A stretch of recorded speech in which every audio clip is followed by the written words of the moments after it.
ये अशोक कौशिक जी भी जुड़े हुए हैं। अशोक जी, अभी तक के परसेंटेज की अगर बात करें तो उसका भी अपडेशन चाहूंगा आपसे, और साथ ही साथ 4:30 बज चुके हैं, 1.5 घंटे का वक्त और है।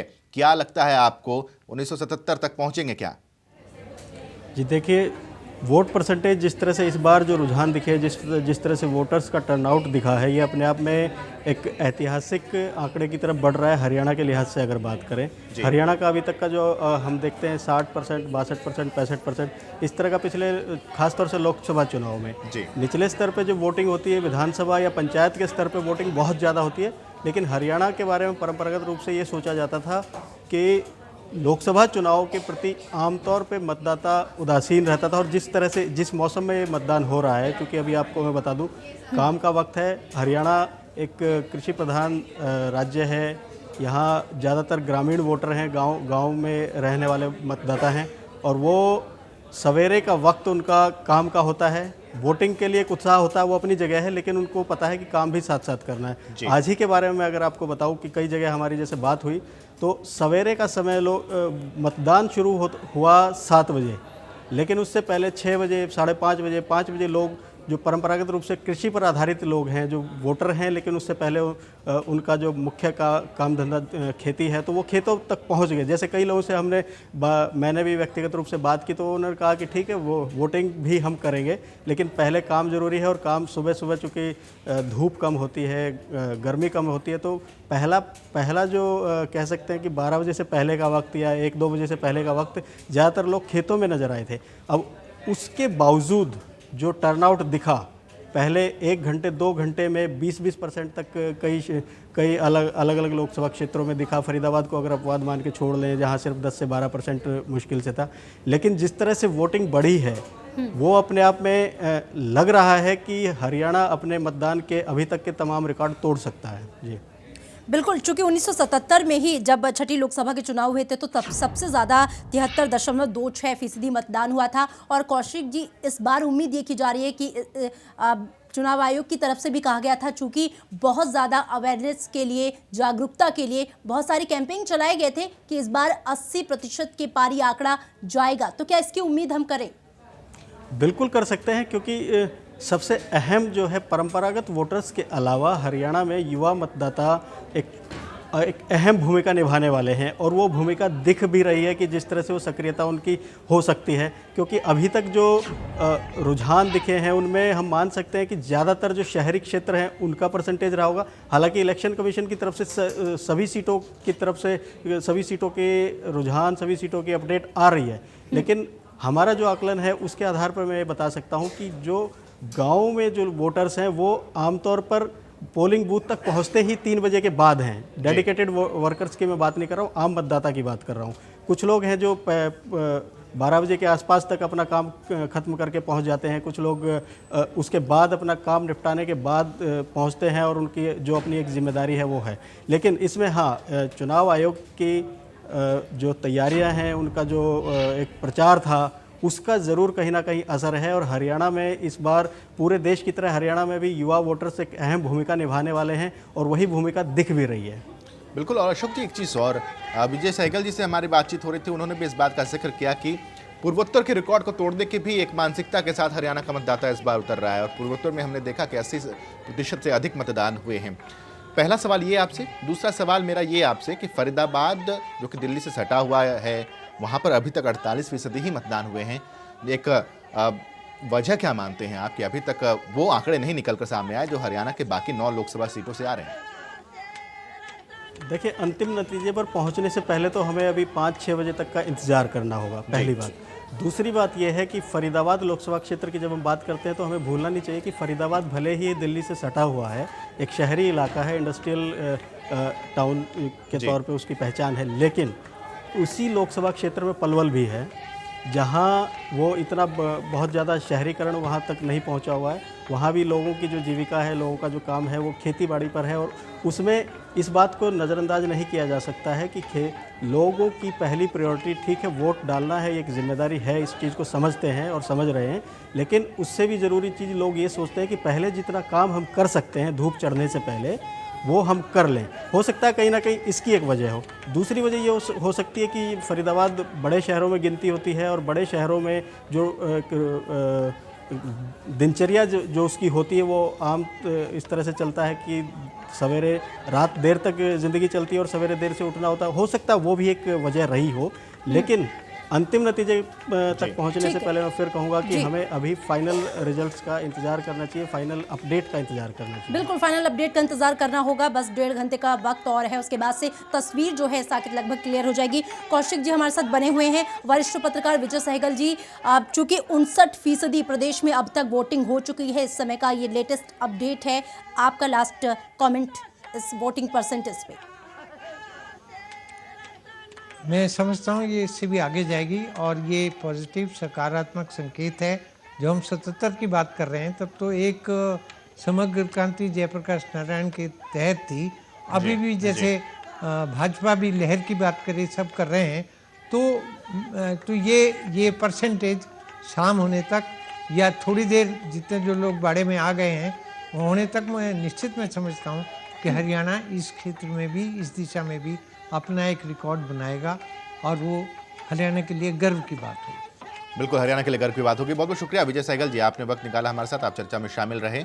लेकिन बाकी के तीनों खास सहयोगी हमारे वो इस वक्त भी हमारे साथ जुड़े हुए हैं, चर्चा को आगे भी बढ़ाएंगे। लेकिन उससे पहले आपको बता दें कि 59% का आंकड़ा अब हरियाणा पार कर गया है। 1.5 घंटे का जो वक्त है चुनाव आयोग की तरफ से जो मुकर्रर किया गया है, लेकिन इसमें यह चीज़ भी होती है कि 6 बजे तक जितने भी लोग कतार में हैं उन तमाम लोगों को मौका मिलेगा। बेशक चुनाव और मतदान का जो वक्त है वो 7 बजे तक क्यों ना चला जाए, जितने लोग 6 बजे तक आ गए उनको मतदान देना ही है, ये चुनाव आयोग ने साफ तौर पर कहा है और ये रिवाज भी है। बिल्कुल, तो ये समझा जा सकता है कि 1.5 घंटे का वक्त और बचा हुआ है और जो कि शाम का वक्त है, लोग ज़्यादा निकलते हैं, मौसम खुशगवार रहता है। ऐसे में ये जो वोट परसेंटेज है, जैसा कि साकिब ने बताया 59 को पार कर चुका है, इसमें और भी तेज़ी से वृद्धि आएगी क्योंकि शाम का वक्त है, इसमें कोई शक नहीं है। अशोक कौशिक जी से समझना चाहेंगे। अशोक कौशिक जी, 1.5 घंटे का वक्त और बचा है, 59 का आंकड़ा पार कर गया है वोट परसेंटेज, शाम का वक्त भी आ चुका है और जैसा कि आपने भी बताया था कि बहुत से जो गांव के मतदाता हैं वो शाम को ही निकलते हैं अपना काम धाम निपटा के,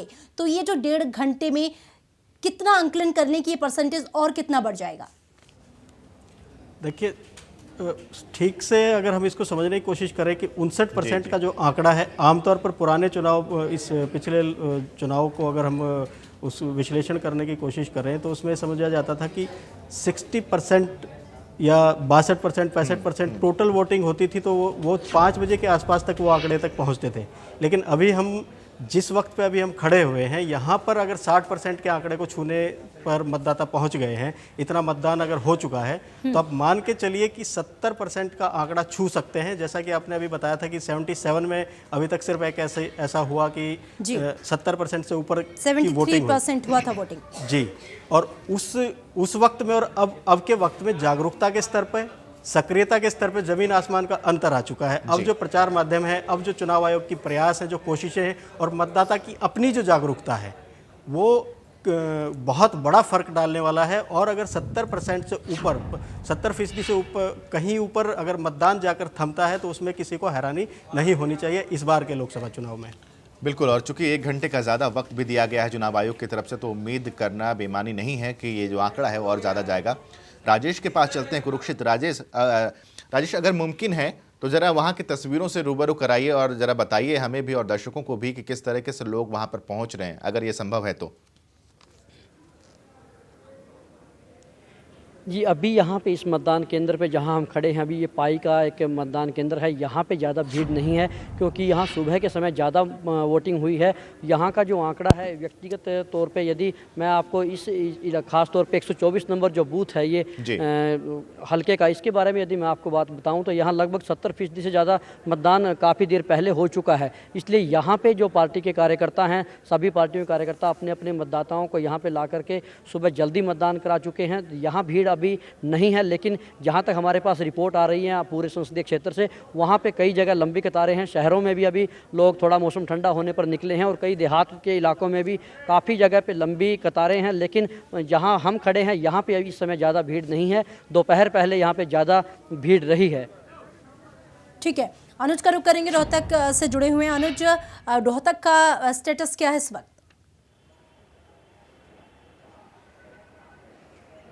देखिए, लगभग 1 घंटे से हम लाइव जुड़े हैं, लेकिन मुझे लग रहा है जिस तरह से एक रफ्तार बढ़ी है तो लगभग 60% के आसपास अब तक जो वोटिंग है वो हो जानी चाहिए। और अभी थोड़ा सा इंतजार, क्योंकि लगभग 2 घंटे के बाद वो अंतराल में अपनी अपडेट दे रहे हैं। लगभग 6 बजे हमें पता लग जाएगा कि आखिर कितनी यहाँ पर वोटिंग हुई है। लेकिन मुझे नहीं लगता कि 6 बजे तक काफी जगहों के ऊपर, क्योंकि इतनी लंबी कतारों की सूचनाएं हम तक आ रही हैं कि 6 बजे के बाद भी थोड़ा सा वक्त और लग सकता है, 1-1.5 घंटा और चुनाव की जो प्रक्रिया है वो चल सकती है। तो थोड़ा सा अभी थोड़ा सा और इंतजार करना पड़ेगा सही अपडेट के लिए। जी बिल्कुल अशोक जी, इस बार चुनाव आयोग ने जो टाइमिंग में फेरबदल की है, सुबह 7 बजे से शाम के 6 बजे तक का जो वक्त तय किया गया है मतदान का, इसकी वजह से भी आंकड़ों में हम जो फेरबदल और उछाल की जो उम्मीद कर रहे हैं, इसकी वजह ये भी एक अहम वजह है। जी देखिए, चुनाव आयोग के जो प्रयास हैं, चुनाव आयोग की जो कोशिशें हैं वो इतनी सकारात्मक हैं जी। उसका मुख्य मकसद ये है कि किसी भी तरह से मतदाता ज़्यादा से ज़्यादा जुड़े। जागरूक करने की जो कोशिश हुई वो उसके पीछे भी वजह यही थी कि युवा मतदाता जुड़ेंगे, वो अपने मताधिकार की ताकत को समझें। और अगर कोई उदासीन वोटर है, जी, कई बार जब ये होता है कि किन्हीं भी वजह से, किसी भी वजह से लोग सोचते हैं कि अच्छा लोकसभा का चुनाव है। हरियाणा के बारे में आपको एक चीज़ बताना चाहूँगा कि यहाँ पंचायत के स्तर पे जो चुनाव होते हैं या ब्लॉक समिति के स्तर पे जो चुनाव होते हैं, उसमें हर वोटर अपने आप को ज़्यादा सक्रिय पाता है बनिस्पत इसके कि लोकसभा, हालांकि जो देश की सबसे बड़ी पंचायत है जिसको माना जाता है, लेकिन एक माइंड सेट की बात है। लेकिन ये पुरानी सोच है। अब जो युवा मतदाता है, युवा वोटर है, वो अपनी जिम्मेदारी को समझता है और चुनाव आयोग ने उसी को सीधे सीधे टारगेट किया कि वो जागरूक होगा तो लोग जो 1% 2% कुछ उदासीनता भी कहीं होगी तो वो ज़रूर उनको मोटिवेट करेंगे, अपने साथ लेके जाएंगे। और जो समय के बदलाव की आपने बात की, उसमें भी कहीं ना कहीं उसके पीछे भी यही वजह है कि चुनाव आयोग भी इस बात को समझता है कि जिन भी क्षेत्रों में, सिर्फ हरियाणा की मैं बात नहीं कर रहा हूँ, जिन भी क्षेत्रों में इस चरण का जो मतदान हो रहा है, सबको पता है कि गर्मी धीरे धीरे जोर पकड़ रही है। सबको पता है, चाहे हरियाणा हो, चाहे दिल्ली हो, चाहे पश्चिमी उत्तर प्रदेश हो, ख़ासतौर से सबको पता है कि एक ही तरह का मिजाज है, मौसम का एक ही तरह का यहाँ गर्मी बढ़ रही है आगे। उसके मद्देनज़र ये रखा गया है कि सवेरे जल्दी शुरू हो जाए वोटिंग, ताकि लोग धूप चढ़ने से पहले अपनी सक्रियता दिखाएं। और उसके बाद शाम के वक्त भी ये कोशिश है कि अगर किसी वजह से थोड़ी बहुत गर्मी को फैक्टर मान के वोटर नहीं निकलता है घर से, तो उनके पास पर्याप्त इतना वक्त हो कि वो पोलिंग बूथ तक पहुँचे। वहाँ पहुँचने के बाद अगर जैसे आपने बताया कि 6 बजे तक जो एंट्री कर जाएगा, उसको वोट करने का पूरा हक मिलेगा। तो ये बहुत ही सकारात्मक चुनाव आयोग की अप्रोच है इसको लेके, और शायद यही लोगों को मोटिवेट भी कर रही है ज़्यादा से ज़्यादा मतदान के लिए। बिल्कुल। अशोक कौशिक हमारे साथ बने हुए हैं, अनुज के पास पहुंचेंगे, रोहतक से बने हुए हैं।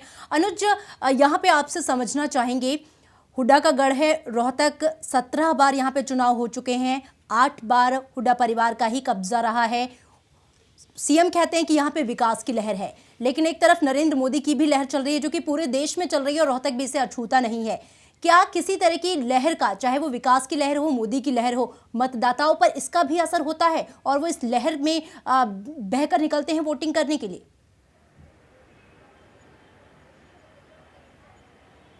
देखिए, मैंने पीछे भी एक चर्चा में जिक्र किया था कि एक बार यहाँ पे यानी कि 89 में यहाँ पर चौधरी देवीलाल लोकसभा की सीट जीते थे और संसद में यहाँ के लोगों ने पहुंचाया था।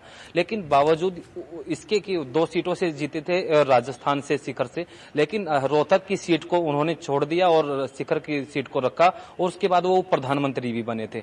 लेकिन उसके बाद यहाँ की जो लोगों के बीच वो आए, तीन बार लगातार चुनाव लड़े, वो हारे। लेकिन उसके बाद जो यहाँ के मुख्यमंत्री के तौर पर जो मुख्यमंत्री भूपेंद्र सिंह हुड्डा हैं, उन्होंने भी 3 बार यहाँ से सांसद के तौर पर यहाँ हैट्रिक लगाई। लेकिन बावजूद इसके एक बार उनकी तरफ से भी कोई खामी रही होगी, एक अदने से इनेलो के कार्यकर्ता ने उनको हरा दिया था। लेकिन बावजूद इसके उन्होंने अपनी खामियों को अलग किया। उसके बाद उन्होंने फिर से अपना सक्रिय बने और मुख्यमंत्री तक पहुंचे। उसके बाद उनके बेटे यहाँ पर सांसद हैं।